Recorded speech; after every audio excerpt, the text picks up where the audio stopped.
మీకు ఎప్పుడూ కూడా వెంకటాచల క్షేత్ర దర్శనానికి అవకాశం వస్తే నేను రానన్న మాట అనవద్దు. రానంటారేమో అన్న అనుమానం ఉంటే వెంకటాచలం రమ్మని అడగవద్దు. అలా వెంకటేశ్వర స్వామి వారికి రాత్రి దండలు ఒకలా వేస్తే తెల్లవారేటప్పటికి ఒకలా మారిపోయేది. ఎవరు చేస్తున్నారని ఒక రోజున అనుమానం వచ్చి ఒక మహంత్ గులిలో నక్కి పడుకున్నాడు చూద్దామని.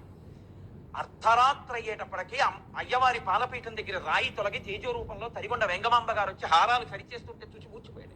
ఇప్పటికీ తేజో రూపులై ఆనందనిలయంలోకి వెళ్ళి ఈశ్వరుణ్ణి సేవిస్తారు. బ్రహ్మగారు చతుర్ముఖ బ్రహ్మగారు ప్రతిరోజు వెంకటేశ్వర స్వామి వారి పాదాలు కడిగి మీకు ఎప్పుడూ కూడా వెంకటాచల క్షేత్ర దర్శనానికి అవకాశం వస్తే నేను రానన్న మాట అనవద్దు. రానంటారేమో అన్న అనుమానం ఉంటే వెంకటాచలం రమ్మని అడగవద్దు. అలా వెంకటేశ్వర స్వామి వారికి రాత్రి దండలు ఒకలా వేస్తే తెల్లవారేటప్పటికి ఒకలా మారిపోయేది. ఎవరు చేస్తున్నారని ఒక రోజున అనుమానం వచ్చి ఒక మహంత్ గులిలో నక్కి పడుకున్నాడు చూద్దామని.